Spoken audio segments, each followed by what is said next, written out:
What are we making today? Elderberry syrup. That's right. What's elderberry syrup for? Yeah, you don't get sick. Yeah, so smart. So today we're gonna make some elderberry syrup so you don't get sicky. I got my ingredients here, and Astra's gonna help me, right? So look, we got some elderberries here. This is 1 cup of elderberries. We have about a 1/4 cup of grated ginger, 2 cinnamon sticks. We have some key limes here, as many as you prefer. I have about 4 or 5 here, and we have 1 cup of. 1 cup of. This is 1 cup of maple syrup. And 1 cup of maple syrup. Now the reason why we use the maple syrup, some people use honey, but we're vegan, right? And we don't eat bee vomit. The honey is bee vomit. Some people use agave also, but the reason why we don't use agave is because agave is high in fructose. No.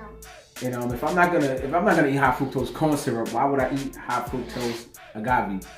You know, right? And fructose, if you don't know, it raises your triglycerides, which is your blood fat. And when that happens, you know that you're more susceptible to strokes and heart attacks. And Dada, there's other kids animals that eat them. Yeah, right? That's bad, right? Mm-hmm. We need to save them. We need to save the animals, right? Yeah. And we need to beat him up. Beat him up. Let's make it. And we also got 4 cups of distilled water in there, made from this distiller. And I'm gonna do a video on distilled water also, but you know, try to make sure you got distilled water. If not, use spring water, but I use distilled water. So we're gonna put the whole thing of elderberries, the whole cup. We're gonna put both of the cinnamon sticks, and we're gonna put all the ginger. Key limes come after it's done. Right? Some people use cloves. You can also add cloves to this. There's a lot of other recipes where people use other things also. You can add those things to this. But this is my recipe for it. Right? So we're just gonna stir it up a little bit. And what you want to do is you want to bring this to a boil. So we're gonna let this boil, and then we're gonna come back.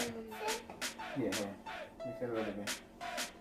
Now once you bring it to a boil, just mix it a little bit, and then you put the fire on as low as possible.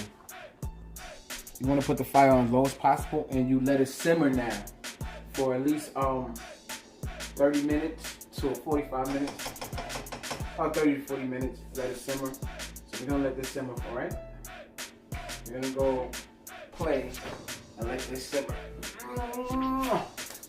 After you let it simmer, you want to turn the fire off and let it cool down for about 15-20 minutes, because you don't want to put the maple syrup in there before, while it's still hot.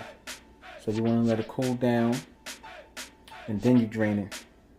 So now that we let it cool off, okay, now we're going to start the draining process.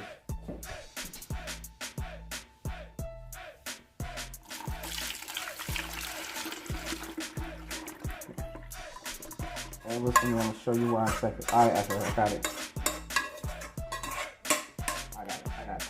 You want to make sure you squeeze the elderberry. You hear that? See? Get all the juices that's left in it. No, not yet. Not yet, Astra. I see it coming out. It looks like Okay. Now you can add your key limes.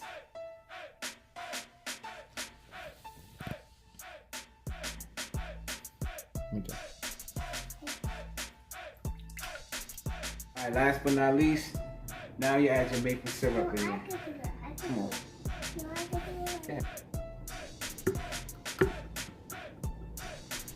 No, let me do it by myself.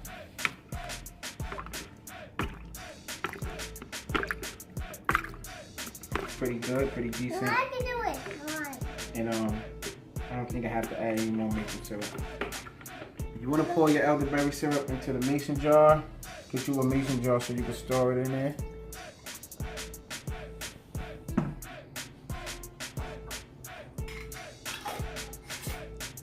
This thing lasts you the whole flu season. Like, this thing is good for about the whole 3 months. So take 2 teaspoons for adults, 2 teaspoons for children, kids, toddlers, about half a teaspoon. And you can dilute it with a little bit of water distilled water and squeeze another key lime if you want. And yeah, or you can just give it to them in a teaspoon. So here's your elderberry syrup for the flu season. I'm gonna store this in the refrigerator. This is mine and Astra's, right, Astra? This is ours. You're being so mean. Who is this? Mommy.